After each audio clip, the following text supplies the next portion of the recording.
Ça va? Vous êtes encore vivant? Hein? Vous êtes à l'agonie? Hein? C'est un génocide. C'est un génocide d'ego. Mais sans ego, on existe encore. Hein? Ça n'est pas, faut pas confondre le soi qui existe et le soi qui n'existe pas. Mais bon, on en prend pour notre grade, non? Hein? Et on n'a pas terminé.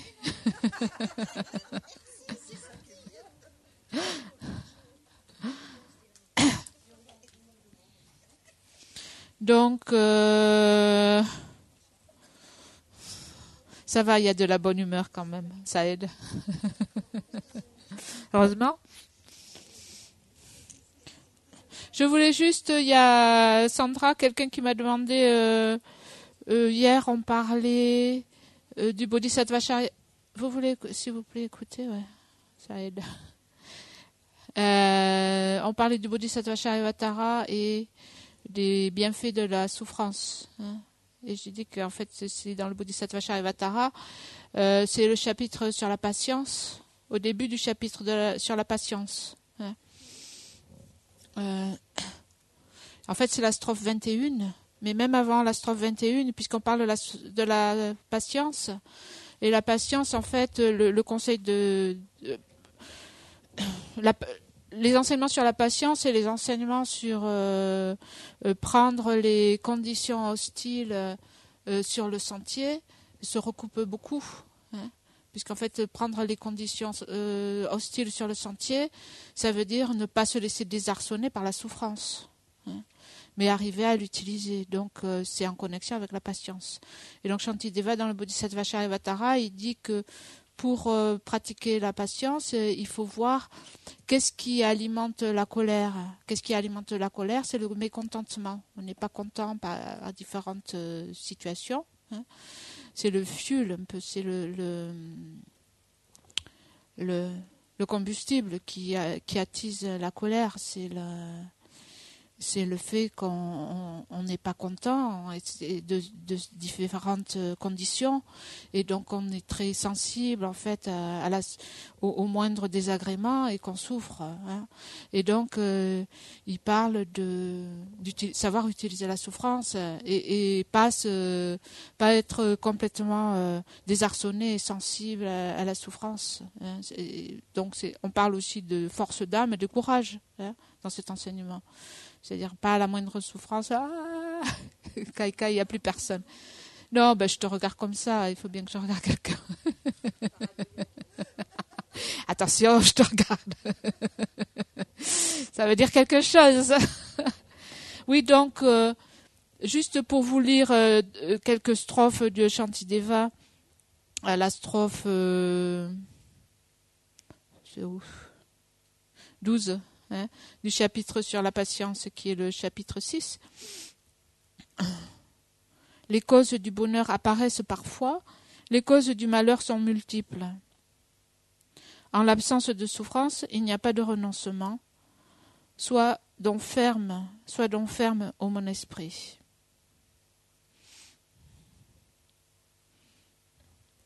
Donc un peu plus loin. Je ne serai pas impatient avec la chaleur, le froid, la pluie et le vent, la maladie, l'emprisonnement et les coups, sinon le mal augmentera. À partir de la strophe 16. Certains, à la vue de leur propre sang, redoublent de vaillance et d'assurance, d'autres, à la vue du sang d'autrui, défaillent et s'évanouissent. Cela vient de la fermeté ou de la faiblesse de l'esprit, donc je négligerai les maux et ne serai pas affecté par la douleur. Même quand le sage souffre, la lucidité de son esprit n'est pas troublée. Car, pour ceux qui livrent bataille aux passions, le combat occasionne de nombreux maux. Oui, si on veut s'opposer au chérissement de soi et aux passions, c'est-à-dire aux émotions perturbatrices, hein, le combat occasionne de nombreux maux. Évidemment, c'est pas quelque chose comme ça... comme des vacances à la plage, encore que les vacances à la plage, ça fait mal aussi. Donc ça occasionne de nombreux maux, et donc ceux qui, dédaignant la souffrance, détruisent l'aversion et autres ennemis, sont d'héroïques vainqueurs. Le reste n'est que tueur de cadavres. Donc à la strophe 21, par ailleurs, la souffrance a d'excellentes qualités, nous affligeant, elle dissipe l'arrogance, nous rend compatissants envers les êtres du cycle, nous fait éviter les fautes et aimer la vertu. Donc c'est la référence.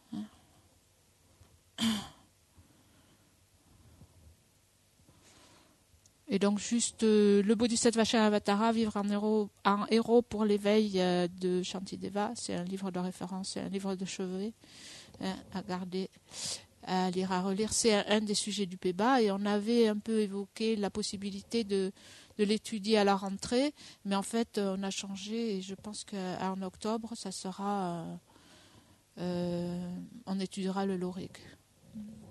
Lorik, oui. Je ne sais pas comment on appelle ça. Oui, l'esprit et ses fonctions. Oui. Donc on étudiera ça à la rentrée, et celui-là plus tard. Donc.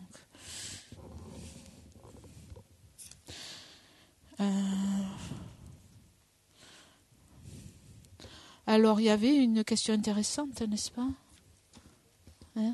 Quelle est la différence entre chérir les autres et se laisser marcher sur les pieds? C'est-à-dire tomber dans la servilité, la soumission. Ça vous a parlé, cette question? Ça vous avait fait parler. Et alors, quelle est la différence entre chérir les autres et se laisser marcher sur les pieds? Il y a un micro quelque part? Vous voulez partager un peu si vous voulez partager ce qui a été dit dans les groupes? Ou si vous avez s'il y a eu des doutes, il y a un micro, il est où le micro? C'est toi qui l'as, voilà. C'est Alexis qui a le micro. Tu vas aller le chercher, le micro? Parce que tu es petite, tu cours plus facilement. Mais non, il court pas. Ok. Oui, si vous voulez partager ce qui a été dans le groupe, ou vos doutes, vos découvertes, vos conclusions.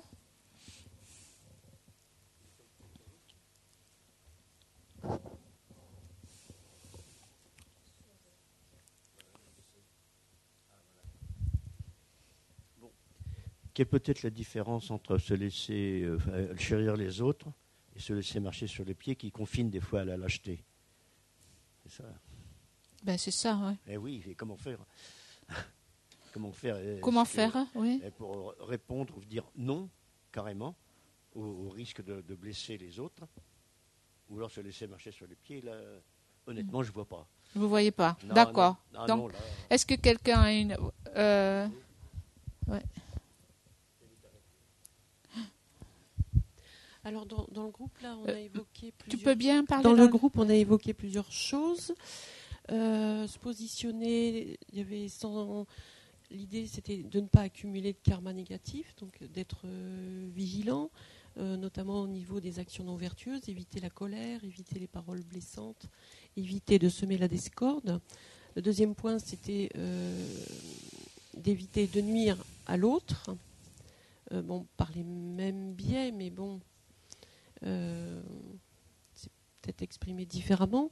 Et troisième point, c'était de l'aider. Alors voilà, des choses qui sont ressorties.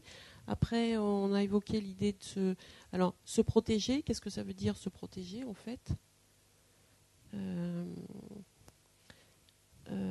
On a noté que dans les vœux de Bodhisattva, une transgression d'un vœu, c'était de ne pas se positionner quand on voyait quelqu'un qui commettait une action non vertueuse.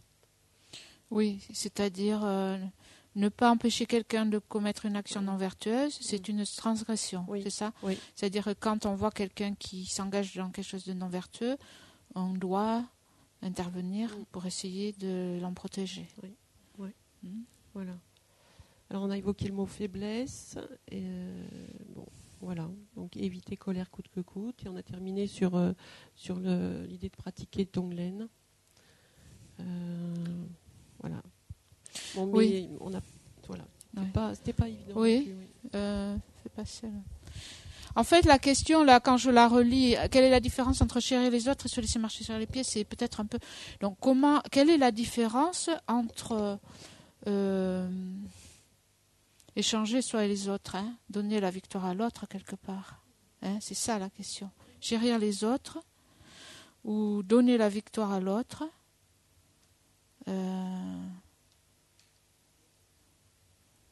et pas être dans une attitude de soumission. Oui. Moi, j'ai une question. J'ai une question en réponse à la question. C'est en fait, dans la voie bouddhiste, être servile, c'est quoi? Est-ce que c'est associé? Est-ce que c'est lorsque commence le non-respect de la personne? Dans la voie bouddhiste, on ne parle pas d'être servile. C'était dans la question. Dans la voie bouddhiste, on ne parle pas de servilité, de soumission, hein, mais on parle de service à l'autre, hein, et on parle de mettre l'autre avant soi-même. Donc la question, c'est un peu comment en fait échanger soi et les autres, pratiquer la patience, donner la victoire à l'autre, donner l'importance à l'autre, hein, ne pas nuire et ne pas tomber dans la soumission, c'est-à-dire ou la servilité, quand en fait c'est la lâcheté, voilà. Oui, donc c'est ça la question. Ma question, c'est qu'est-ce qu'on entend? Ça commence où tomber dans la lâcheté? Ouais, alors ça et commence servile. où? Oui, Est-ce qu'il s'agit de... Mais ça, c'est pas dans les enseignements, ça fait partie de la discussion. Oui, mais elle est très intéressante. Il y a quelqu'un qui veut répondre là-bas, Anne, mais bon. Ouais. Je dirais que la servilité, ça induit un état d'esprit qui génère probablement du ressentiment. Alors que le fait de servir autrui avec le cœur, au niveau de l'état d'esprit, va générer quelque chose d'extrêmement positif. Oui. Oui. Est-ce qu'il y a eu d'autres? Qu'est-ce qui est sorti? Il y a des choses qui sont sorties dans les groupes? Oui, alors nous, ce qu'on a dit dans le groupe, en fait, on a pris 2 exemples, un peu à l'extrême l'un de l'autre. Donc, une mère qui s'aperçoit que son enfant a piqué des sous dans son porte-monnaie, voilà. Le chérissement, où est-ce qu'il se place, en fait? Chérir cet enfant, qu'est-ce que ça veut dire? Ça veut dire vouloir son bien. Donc, vouloir son bien, ça va être le réprimander. Avoir une action où on n'est pas soumis et on se laisse pas faire, on va dire, quelque part. Pour son bien. Pour son bien, voilà. Donc, qu'est-ce que c'est le bien de la personne? Alors, pour l'exemple à l'extrême, c'est un exemple donc alors des grands maîtres donc du Bouddha, ce qu'ils ont fait par rapport à l'histoire du bateau où il a préféré tuer. Il a tué personne. Ouais. Il a tué le marchand qui allait en tuer 500. Voilà. Et puis un autre exemple donc en fait d'un lama qui s'est fait dépouiller dans les rues de New York et qui plutôt que de se faire agresser physiquement a donné instantanément absolument tout ce qu'elle avait. Et l'idée, c'était de ne pas charger le karma de la personne qui allait l'agresser en l'obligeant à commettre une agression physique en plus du vol. Bon, alors il est clair, on a reconnu qu'on était tous à des niveaux très différents, hein, on ne pouvait pas tous... et ensuite, ce qu'on a dit, donc, c'est que dans la notion de se faire marcher sur les pieds, la soumission, être servile, il y avait des fois de l'extérieur des situations où on pouvait penser qu'il y avait cette soumission, mais que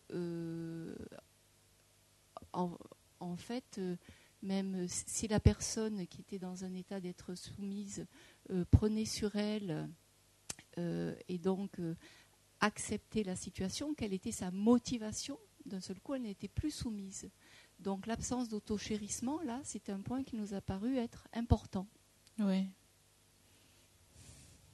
C'est-à-dire qu'on peut se considérer soumis quand on a éventuellement encore beaucoup de chérissement pour soi-même.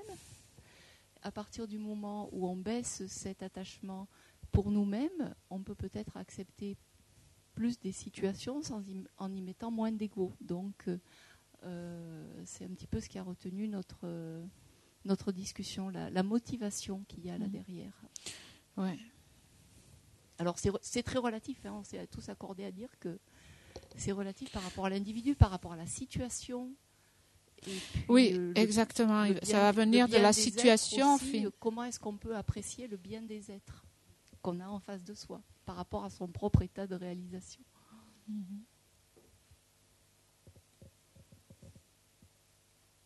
C'est difficile de savoir ce qui est bien pour l'autre.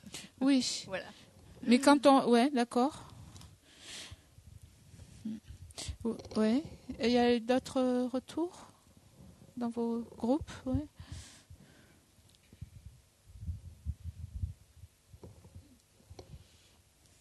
Partager quelque chose qui a été... Parle bien dans le micro, s'il te plaît. Juste partager quelque chose qui a été évoqué dans notre groupe, où en fait plusieurs personnes avaient des problèmes évoqués par rapport au voisinage, et des problèmes qui avaient l'air d'être nécessaire de demander beaucoup de patience, puisque ça avait l'air d'être assez important pour les 3 personnes.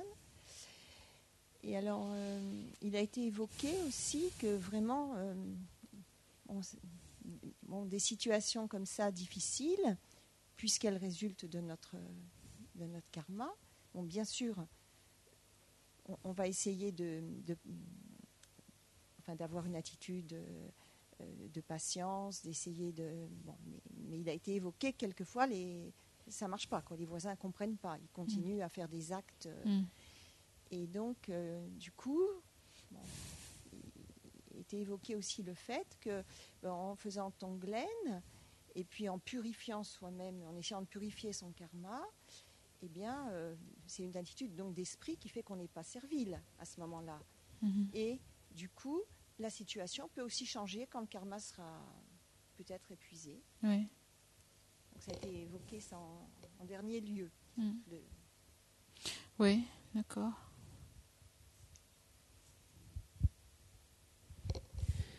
2 choses. Un questionnement, la servilité, est-ce que c'est pas lié à un besoin de reconnaissance, ce besoin d'être gentil, d'être servile, est-ce que c'est pas un besoin de reconnaissance, d'auto-chérissement en fait? Et deuxième chose, c'est vrai que plusieurs moines et nonnes que j'ai rencontrés ont exprimé le fait que nous, au début, quand on était dans le bouddhisme, on croyait que c'était d'être gentil avec tout le monde. Et en fait, on a échangé avec d'autres personnes et on s'était dit qu'en regardant fonctionner les moines et les nonnes qu'on connaissait, ils étaient souvent dans le positionnement. C'est-à-dire que des fois, on demandait quelque chose, on dit bon, là, c'est pas le moment. Voilà, c'est-à-dire qu'il n'y avait pas toujours, effectivement... Il y a des limites. Voilà, il y a des limites qui sont claires. Voilà, donc c'est...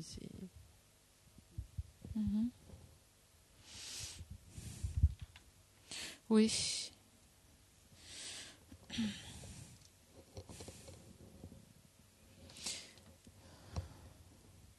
Donc, de ce qui a été dit un peu, ce que je peux retenir, à entendre comme ça, je ne sais pas, vous avez sûrement tous votre propre idée par rapport à la question. Ça se rapproche, je pense que ça se rapproche, cette question, hein, ça se rapproche aussi, je pense, de la pratique de la patience. Dans quelle mesure on est patient, on arrive à être patient ou pas. Quelquefois, être patient, ça veut dire qu'on arrive vraiment à transformer la situation. Donc, est-ce qu'on arrive vraiment à transformer la situation quand on chérit vraiment les autres et quand on arrive à transformer une mauvaise situation sur le sentier, à utiliser les conditions hostiles, ça veut dire que on a vraiment transformé. Qu'est-ce que je viens de dire? Oui, par rapport à la patience. Ça veut dire que on transforme vraiment la situation, on transforme l'esprit, il y a une transformation de l'esprit. C'est pour ça que l'idée de motivation me plaît, parce que on peut voir des comportements extérieurs, mais on ne sait pas. On voit des comportements extérieurs, mais en fait, ce qu'est l'action vraiment, est-ce que c'est vraiment de la patience ou est-ce que c'est de la soumission? Ça dépend de l'état d'esprit de la personne, et ça, on ne le voit pas. hein. Donc ça dépend vraiment de la motivation. Est-ce que la personne, elle pratique vraiment la patience, ou est-ce qu'elle se retient, hein, elle se retient de se mettre en colère, mais qu'au fond, en fait, elle est en colère, mais elle agit par faiblesse, hein. C'est par faiblesse que la personne réagit. Je pense que la différence principale tourne autour de ça, la faiblesse ou la force d'esprit. Est-ce que dans une situation, même si dans une situation difficile, on n'intervient pas forcément, hein, parce que c'est vrai que les vœux de Bodhisattva nous disent qu'il faut...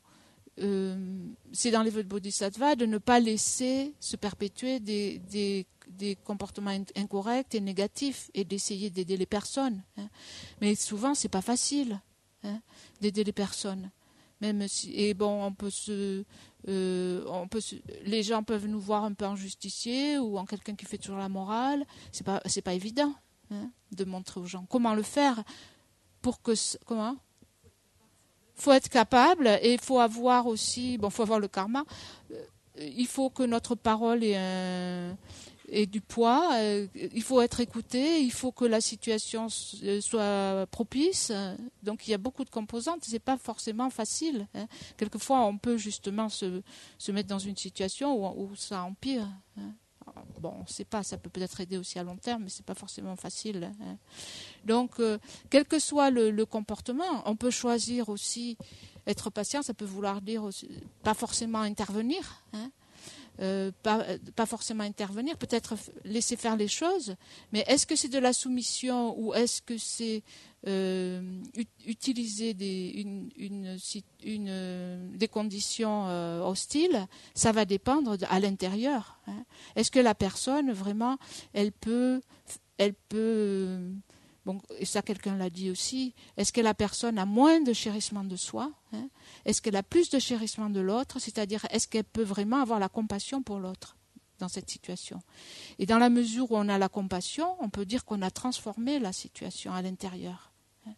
Alors que dans la servilité et donc ça c'est la force de l'esprit du bodhisattva, hein, parce qu'on parle de courage, hein. On parle de courage, ne pas se laisser désarçonner par la souffrance qu'on reçoit de l'autre, par exemple, hein. Parce que souvent c'est le chérissement de soi qui fait ça, qui fait qu'on est tellement... Le chérissement de soi, c'est ça, c'est un peu se promener dans une foule avec un bras cassé, hein, avec une plaie ouverte, hein.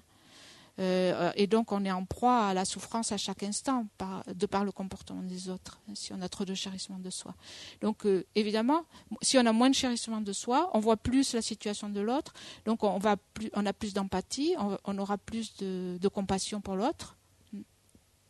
Et donc même si on ne peut pas intervenir pour aider l'autre, hein, concrètement, notre motivation à l'intérieur, ça sera une motivation bénéfique et ça sera une position de force intérieure, hein, de courage en fait. Alors que la soumission, la servilité, c'est peut-être c'est si on a peur, hein, si on a peur d'un affrontement, et donc peut-être on se tasse, quoi. Hein? Ouais, pour pas mettre de l'huile sur le feu. Et il y a aussi, ce que disait Anne, c'est intéressant, c'est vrai qu'elle disait que la servilité, en fait, un résultat, c'était le ressentiment. C'est-à-dire que la colère, elle peut quand même être là, la colère, hein. De là, moi je vois la relation aussi avec la pratique de la patience, où quelquefois on dit je suis patient, mais en fait c'est la colère contenue, hein. Comme on dit, j'ai perdu patience. J'ai perdu patience, mais donc ça c'est dans le langage courant. On n'avait pas la patience dès le départ, hein. C'était la colère rentrée. Simplement, on essayait de ne pas exploser, hein. J'ai perdu patience.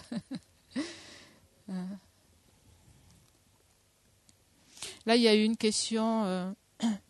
Comment ne pas tomber dans la servilité et la soumission dans des situations violentes, agressives, harcèlement, et que la fuite n'est pas possible?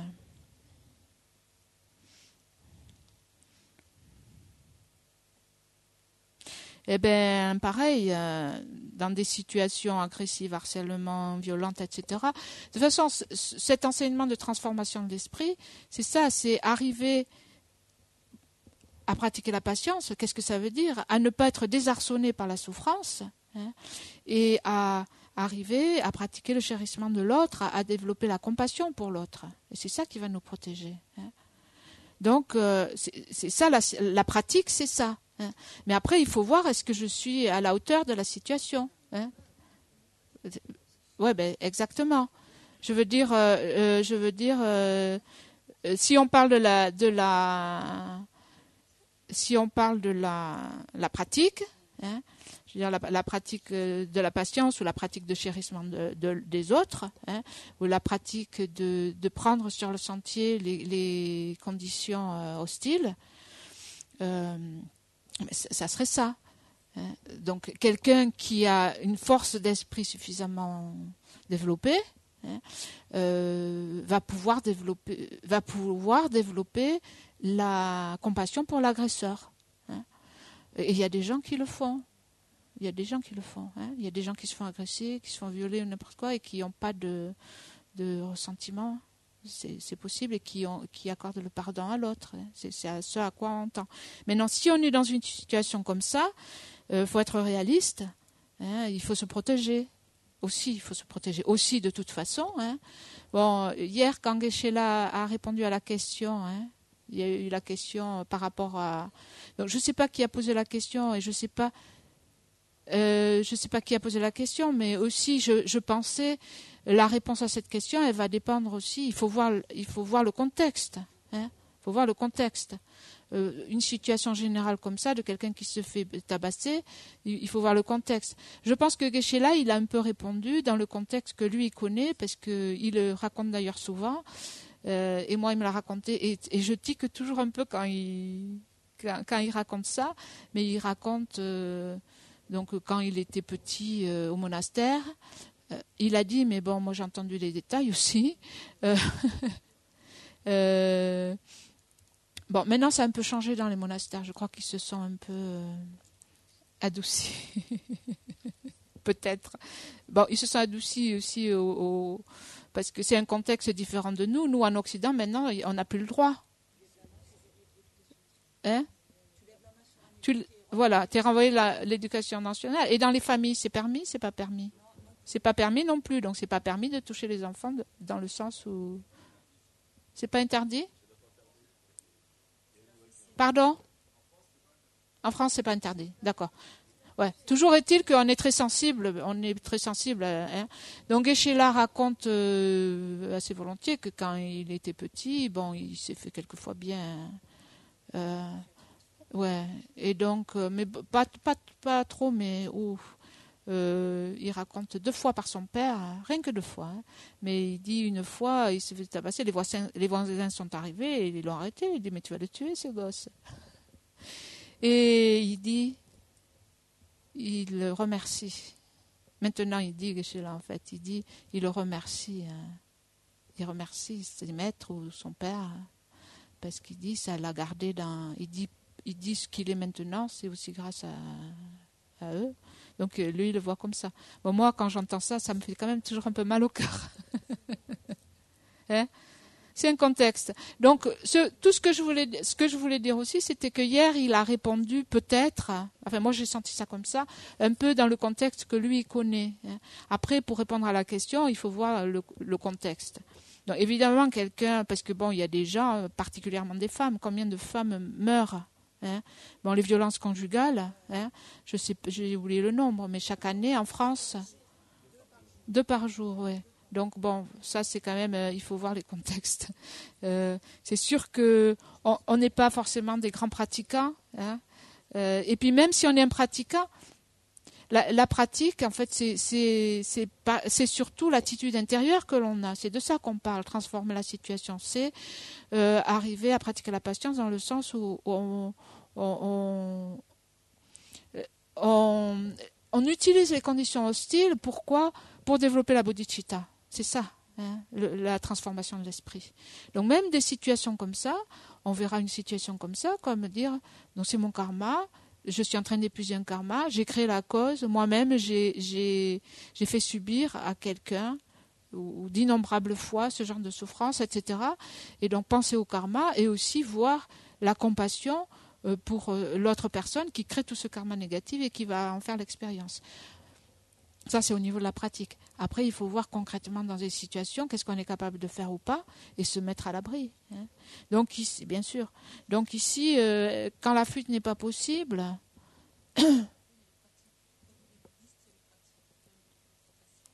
Oui, oui, il y a ça. Oui, oui, oui, ça c'est sûr. Les pratiques de purification, c'est ce que tu... Oui, tu as le micro en plus.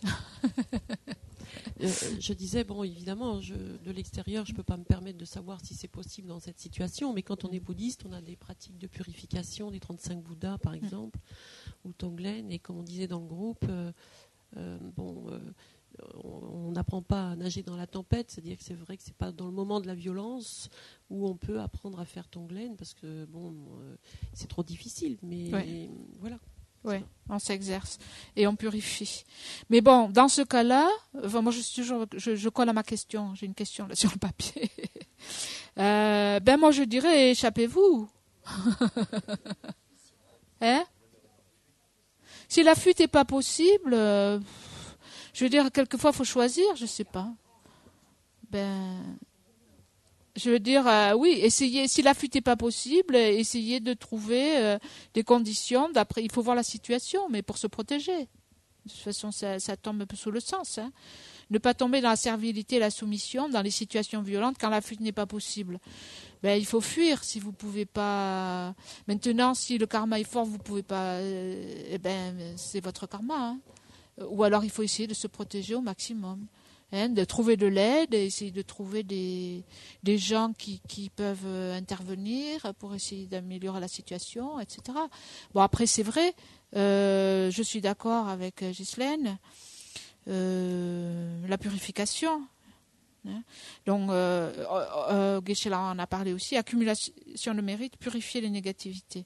Aussi, il y a une chose, à la strophe 50, par exemple, quand on décrit Yamantaka, hein, on parle en fait des deux jambes, hein, qui représentent les deux vérités ou les deux bodhicittas, hein, les deux yeux, la méthode et la sagesse, les 4 crocs, les 4 forces de purification.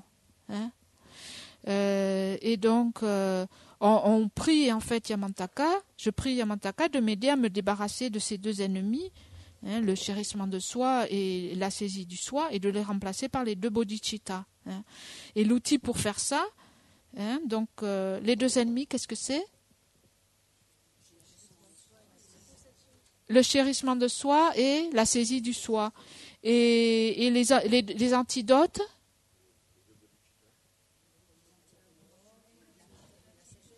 Hein?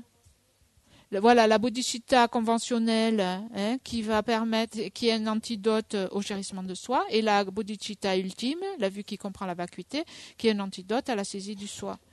Et donc ici, il y a aussi les 4 forces de purification, hein, les 4 R. Regret, refuge, remède et résolution de ne pas recommencer. Hein. Donc ça, c'est bien. Ouais. Hier soir, on a fait les 35 Bouddhas. Hein, dans le... Ah oui, Vajrasattva, où on peut refaire les 35 Bouddhas, c'est quelque chose. Donc la purification, c'est très puissant, c'est très bien. C'est bien aussi, bon, c'est bien pour purifier les karmas, mais c'est bien aussi pour purifier, par exemple, les émotions négatives. Hein, quand on n'est pas bien. Quand on est pris, c'est ça la purification. Quand on a, par exemple, quand on n'a pas confiance en soi, hein, quand on n'est pas bien dans sa peau, tous les problèmes qu'on a en fait, les problèmes émotionnels, quand on est coincé dans une mauvaise situation, tout ça en fait c'est des choses à purifier et donc faire la purification tous les jours, par exemple les 35 Bouddhas ou Vajrasattva avec les 4 forces de purification. C'est important. D'accord. Est-ce qu'il y avait des questions sinon? Tout est clair. Le sens, c'est pas très difficile après. Hein. Ce qui est difficile, c'est la pratique.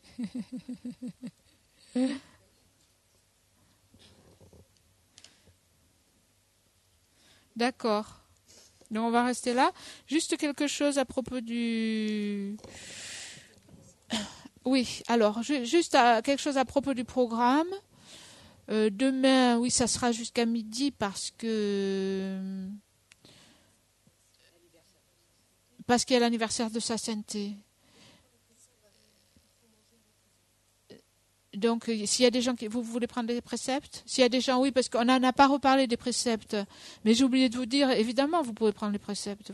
Vous êtes libre de prendre les préceptes. Qui veut prendre les préceptes quand il veut, même si on ne le fait pas en groupe. Donc, à midi, si vous prenez les préceptes et que vous n'êtes pas sûr de manger, c'est bien. Si vous n'êtes pas sûr de manger à l'heure exactement, quand vous prenez les préceptes, c'est bien quand vous prenez les préceptes de le préciser, je ne mangerai pas après le repas de midi, quand il est servi. Parce que sinon, bon, il y a des exemples, par exemple, il y a des occasions, par exemple avec la Mazopa Rinpoche, où les gens ont pris les préceptes, et Rinpoche enseigne jusqu'à midi, il n'y a plus le temps de prendre le repas. Et donc, Rinpoche disait, on ne mange pas.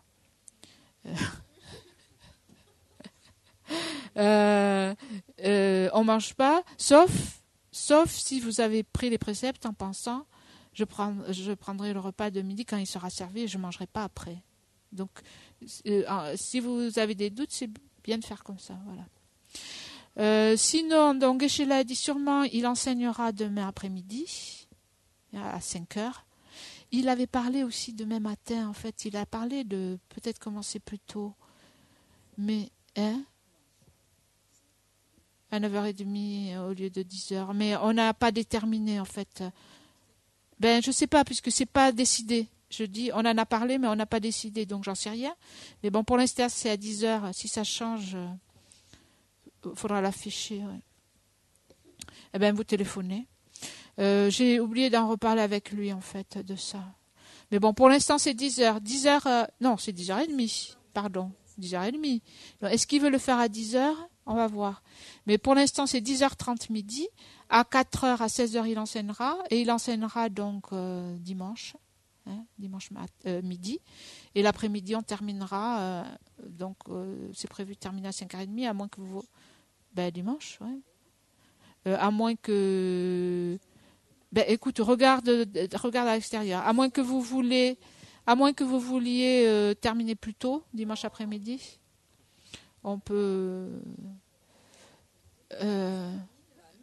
écoute, tu lis à l'extérieur, tu regardes les horaires.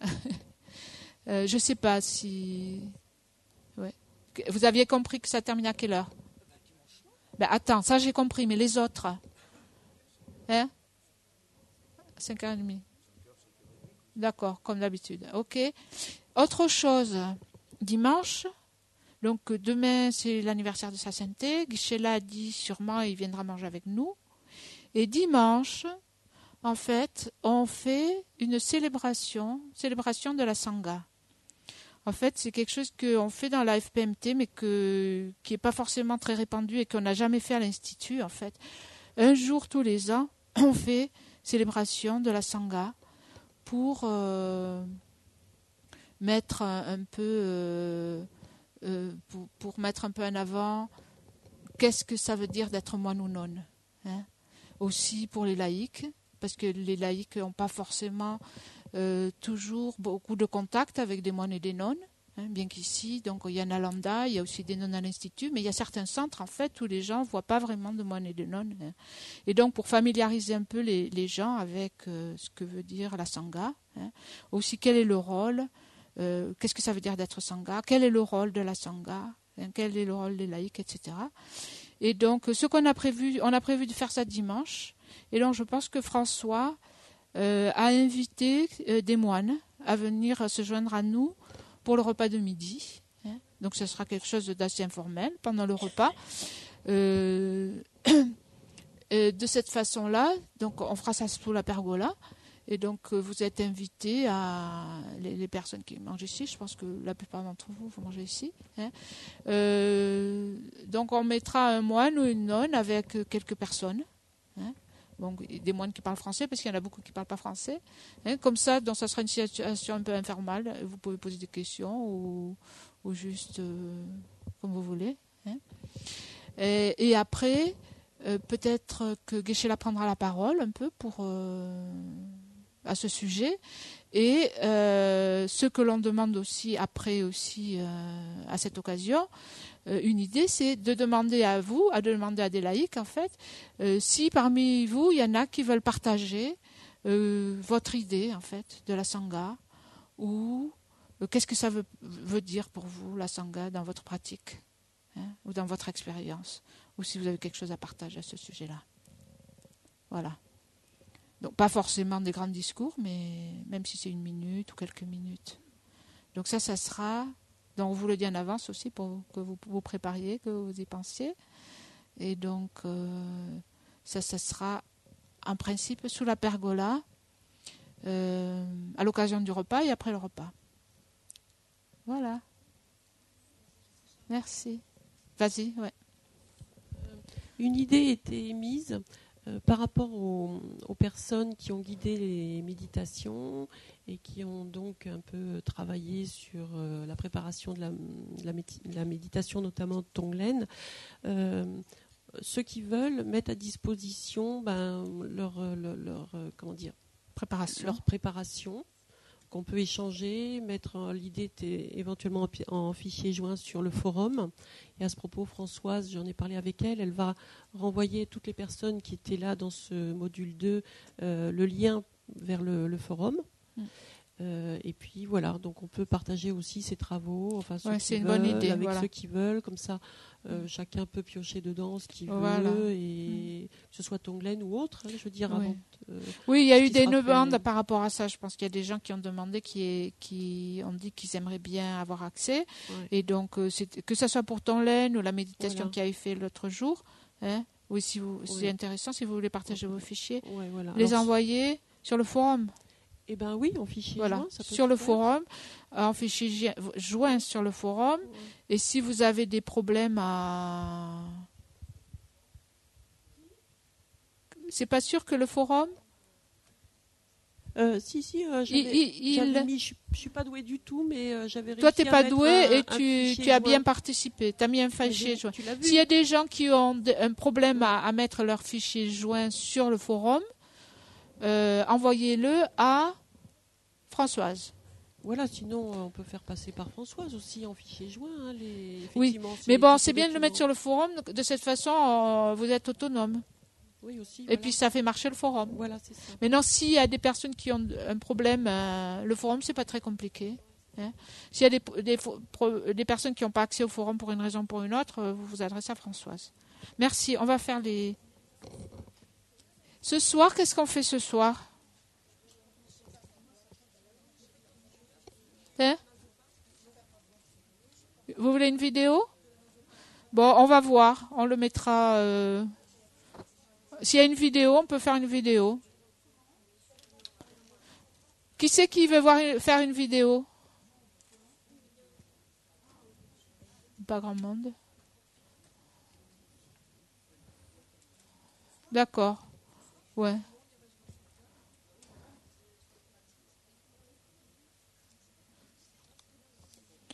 Qu'est-ce que vous préférez, une vidéo ou une pratique?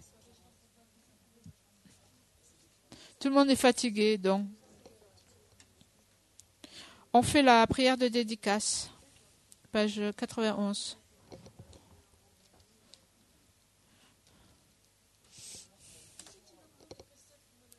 Qui c'est qui veut prendre les préceptes demain matin?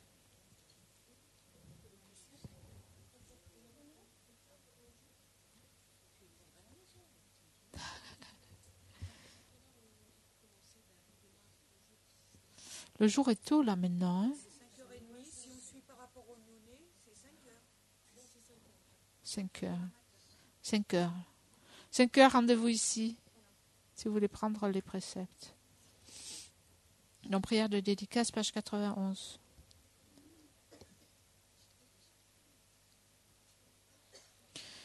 Agewadi nyududa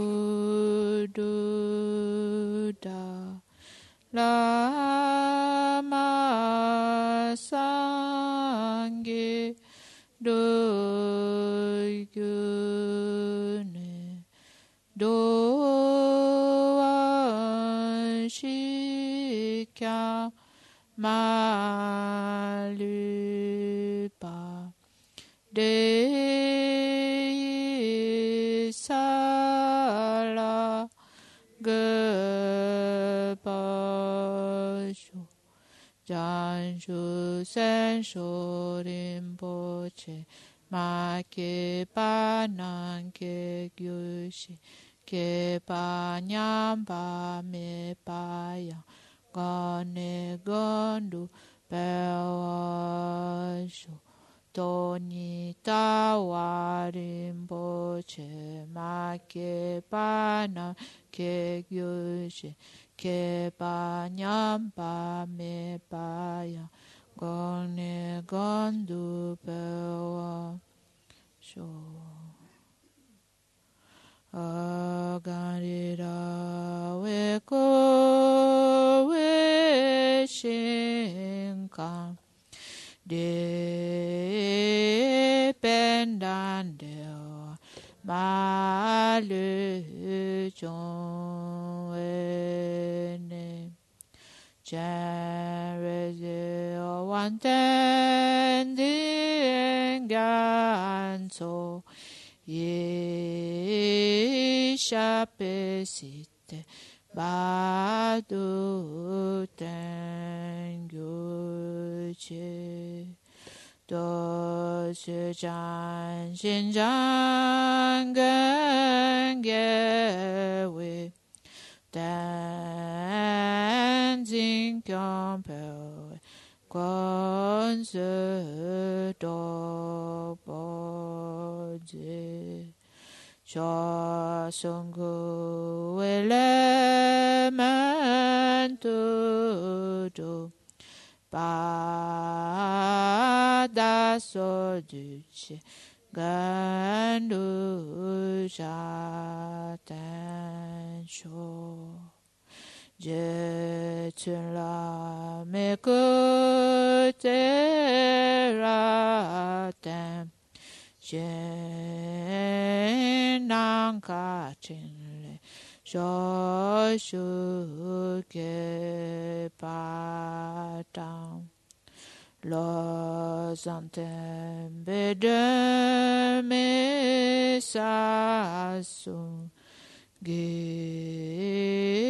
do e mun sa tak tu ne gyum she Toni ninje zundu shukpe lan shi che se ze gan shen ten zhu gen cha na pe mo ten ding gan so la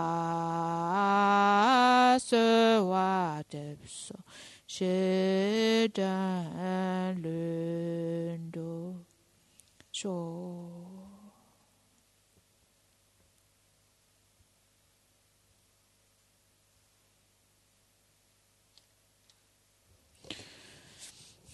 Oui, je repensais là, pour demain matin. Peut-être je vais demander, parce qu'il y en a qui ne restent pas là le soir, c'est ça. Donc peut-être je vais demander à Guichet là tout de suite, s'il veut commencer à 10h ou 10h30 demain. Hein, je monte et comme ça, d'accord ? Comme ça on sera fixé.